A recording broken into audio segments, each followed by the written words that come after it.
Hi guys, Mystique here. I just wanted to make this little video today. It's going to be about dark magic or shadow work, and I mainly wanted to do this video because it was in preparation for a spell that I'm going to be posting up soon, and this is kind of like the before bit that I wanted to go over with you guys just before I actually posted about the proper spell.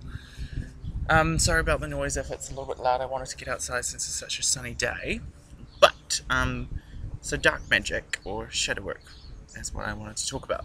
A lot of people have also said that it isn't always evil, and that's what I believe as well. I don't know what other people, what you would personally believe, but I believe it's not an evil as such. It is dark. It is like the shadow, or your shadow self, which is you, or the representation of what you want to put forward, and then there's kind of like the shadow in the background, or something that isn't always seen, or it is kept more under wraps, and that is the part that you probably don't want others to see, or you don't actually let people see, and it's still a part of you. It's not separate from you. It's not a totally different person as such. It is still a bit that makes up the whole of you.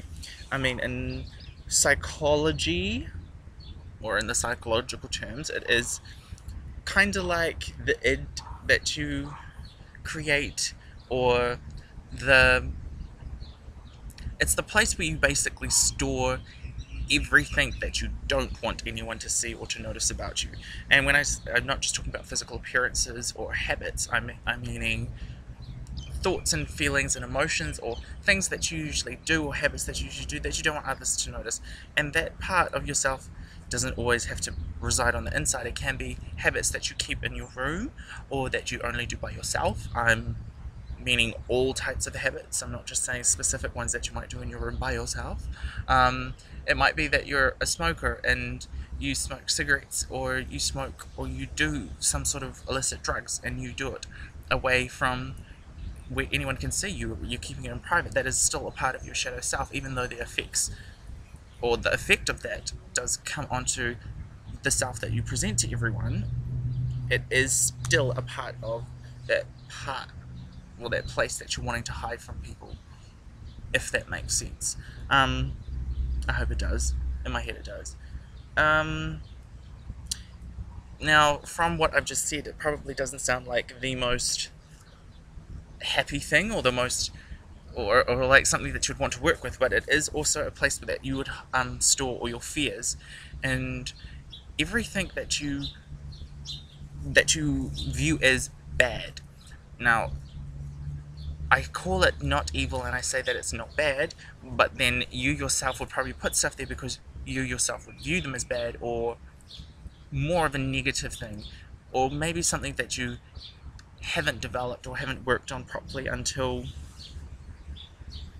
or you haven't worked on it properly yet, or you haven't actually developed it yet. You're slightly embarrassed, or embarrassment. That would be something that would definitely be in there, whatever it is that you're embarrassed about, because yeah, you just don't want people to see it. Now, shadow work, it would involve you basically meditating and really looking into why it is that you fear certain things. One of my friends, she hates seafood, like with a passion, but it's not because she's allergic to it. She just hates it. And it wasn't until like I've known her for about 7 years. How old am I? 8 years. 8 years. She's been my best friend throughout that whole time, and she's always hated seafood. And I just thought what she always used to just tell me was the taste, and it was only just this year that we found out it was because she had this one Dr. Seuss book. Can't remember what it was called, but it was about a fish that grew outside of its bowl, and then it grew as big as the room, and then it grew humongous, and then it just went huge. And so from that, she actually felt really scared. Like that story scared the crap out of her, and ever since then she's hated fish, and she doesn't even want to eat it. She likes fishing, but then she hates seafood. Don't know. Don't know how that works. I've even asked her, like, how does, like, I don't understand that you hate seafood but you love fishing. And it wasn't until we found out that her fear of that book, like, kind of scarred her as a child, which in turn has made her have these, like, feelings or negative emotions towards seafood. So she can't eat it. She just feels like, well, she says she vomits from it, but there has been foods that have had seafood in it, like certain dishes, like Chinese food with sumai. It actually has, like, prawns. I think it's prawns. They have prawns inside the actual inside of this little, like, dumpling type thing. She'd been eating them for years and she loved it. And it wasn't until, I think, 2 or 3 years later that she even found out, oh, that bit in the middle is actually seafood. Now she will open it up, pull it out, flick it away, and then eat the rest. Even though for the past 2.5, 3 years she's actually been eating it. So that is like an example of how something in the shadow can build and escalate and create different things and create something in your personal life, or how it can affect you, that she only has just realized that that book did or has done something to her, has affected her in such a way that she can't eat seafood. I don't know whether, like, she could just, work through her issues and then all of a sudden love seafood, but I think if she had some meditation on it, or even just looked into it a little bit more and just really analyzed and focused what it is that she was scared about it, or what it is that has created this fear or this dislike for seafood and sea creatures and well, she doesn't dislike them, she loves fishing them. So okay, you get my example anyway. And yeah, I think that with just a little bit of meditation and focus on it, it can actually help you and stop you enjoying things. Like, you could love seafood. I mean, some people might not like some people might not like it because of the taste. Each to their own.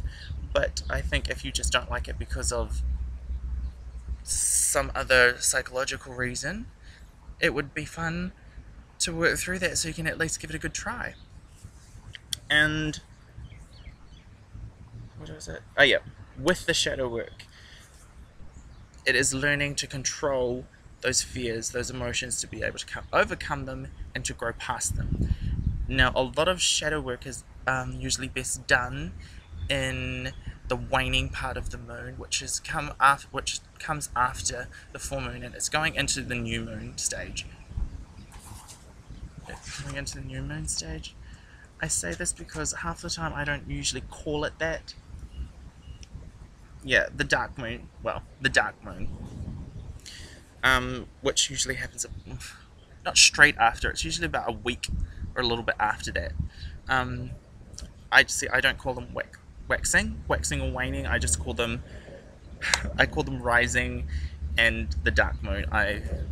It's not because I've been taught that way. It was a way that I had learnt so that I would actually remember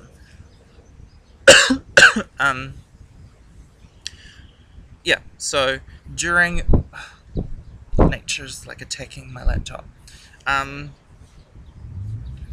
In the dark moon phase, this is where you would take some time, maybe open a circle, jot down some stuff while you're meditating. Really look into stuff that's holding you back mostly. Like, that is, I think, the main thing for shadow work, is to look into what it is that's holding you back from achieving your true potential or getting to where you want to be.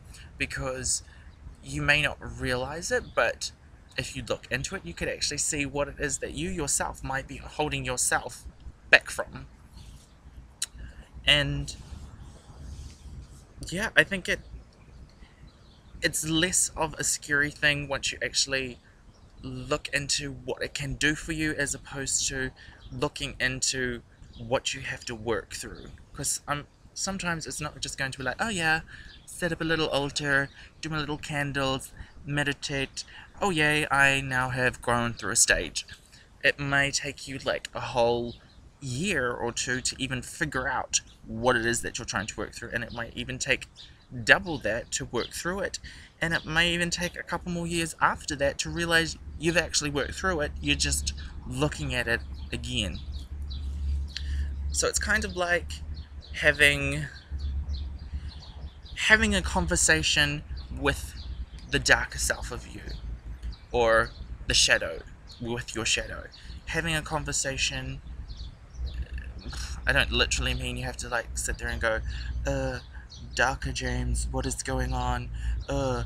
Darker Cindy, what's happening in your life? I mean, it doesn't have to be like that. However it works for you best is the way to do it. Some people would probably write it down. Like, I like to write stuff down just so that I can look into it, or like go over it again, but I always eventually, not straight away, but eventually I do destroy whatever it is that I've done in my shadow work, because I don't think it's a good energy to hold onto for too long. Even if it is good for reflecting or looking back onto it, I don't think it's something that you should hold onto. If you've moved past it, then you've moved past it, and there's a reason why there's something called the past and there's something called the present. So, how am I? Oh, okay, 11:30. Tried talking through that as fast as I could because it is such a big and broad topic, but that was kind of like the breakdown that I wanted to give you, because I will be posting a spell soon. It's kind of like a banishing spell that you can use in shadow work, but I mainly use it for like the end of the year, or as it's kind of like the opposite of New Year's resolutions. It's what I want to get rid of or leave behind in the past year, and so I am starting on it and have been working or starting on that spell and that ritual now, because it is coming to the end of the year. So I thought I'd share it with you guys, and I thought I'd just go over the shadow stuff first so that you knew what I was actually talking about. But yeah, with a bit of good work, I think the shadow work can actually improve your life, and it's not evil. It is probably more of a darker. I wouldn't call it morbid, and I wouldn't necessarily call it negative, although it can have negativity. I wouldn't just call it negative, if that it all makes sense. If it doesn't, contact me, I'll explain it some more. It's probably easier when we're talking person to person, but that is about as close as I could get it in my version of what shadow work is. But I hope that you all don't have too much of a great need to do some strong shadow work, but if you do, definitely get in touch with me. I can see what I could recommend for you or let you know about. And yeah, hope that you subscribe, and so that we can have a little bit more of a chat about other stuff in the pagan / Wiccan life. And yeah, it's such a beautiful day. Can't believe I'm talking about such a dark subject on such a pretty day, but opposites attract, and they also reflect. And I'm just rambling now. I should let you go. Anyway, peace to you all. Blessed be.